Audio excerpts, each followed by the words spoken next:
When Kingdom Rush turned 10 years old, Ironhide released a surprise update featuring a new, free hero named Tenchi. Because of this, some fans wondered if Ironhide will do something for any of their other games. Leave it to the Kingdom Rush community to draw a pattern from one thing happening. So for quite a while now, fans have been speculating about what Ironhide will do for the 10-year anniversary of Frontiers. Luckily for us, we got confirmation from the community manager at Ironhide that there will indeed be another update for Frontiers. Let's take a look at this evidence. First, Biggest Vagar fan asks, "Hey devs, will there be a 10-year anniversary update for Frontiers like there was with the original How Tenchi Got Added?" Then, Octarina, the community manager for Ironhide, answers, "Unfortunately, there won't be an update in time for the anniversary, but we're working on an update for Frontiers that we hope will be worth the wait, KR Ulrich." In other words, something is coming for Frontiers. Hopefully, something big. Although we have no idea how long Ironhide has been working on this update, I have a feeling that it might be something more substantial than a hero. Admittedly, a hero does add a lot of replay value to the game since you can play every level again with that hero.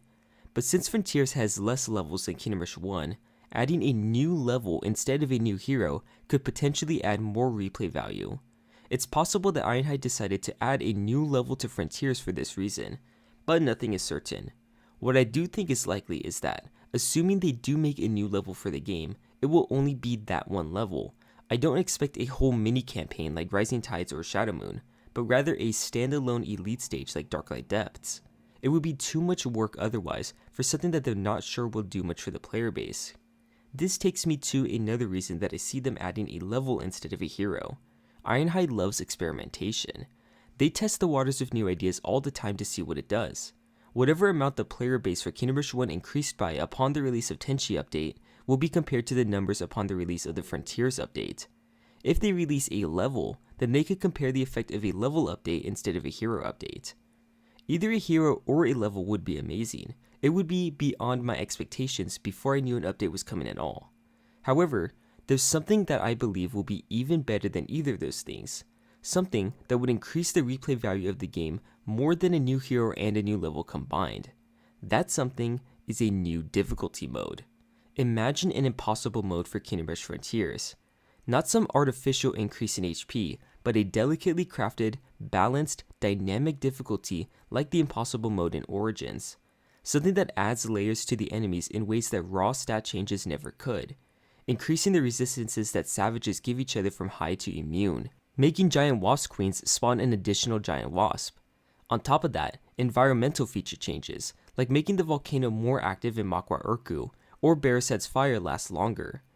The best part is that this doesn't have to be wishful thinking either. Even if Ironhide doesn't implement an impossible mode on their own, it's always possible for the community to make it themselves by modding it in. That takes me to the second to last point I have to make here. Because of the impending update to Frontiers, it might be wasteful to make any mods for that game right now. Anything done to the code would be overridden by the new update once it arrives. At best, the modded Frontiers EXE would act like an NFT, or like lost media. Once Frontiers does get updated, the modding team will bring all the towers in the original trilogy to Frontiers again. I myself intend to make a rebalanced version, separate from the All Towers mod, and if I have to make impossible mode myself, then I'll make it for both of these versions. Finally, there's one more thing I want to discuss. A few days before this news hit us, I reached 8,000 subscribers. Shortly before that, I became the most subscribed to Kingdom Rush channel on YouTube. They don't count. He doesn't count either. Oh, come on. Of the people still actively posting about Kingdom Rush, I have gradually risen to the top. I never aimed to get there. I only ever wanted to post helpful and informative videos about some of my favorite games. This community is so wonderful that they appreciate that sort of thing, so much so that it resulted in what we have now. I can only think of one other time in my life that I was number one at something. It was at a brief summer camp thing for game design. We had 3 days to learn and use a specific software called Kodu for making games. At the end of the third day, everyone got to play each other's games and vote on 3 categories: the best graphics, the most difficult, and the most awesome to play. My game was voted most awesome to play, and to this day, it's one of my proudest achievements. I say one of because my YouTube channel is also competing for that title now. But this now means that I'm the bad guy. Now, if someone else wants to get views on their Kingdom Rush YouTube video, it's me that they're going to compare themselves to. I'm the person they have to conquer. At least, that's what I thought when I first started.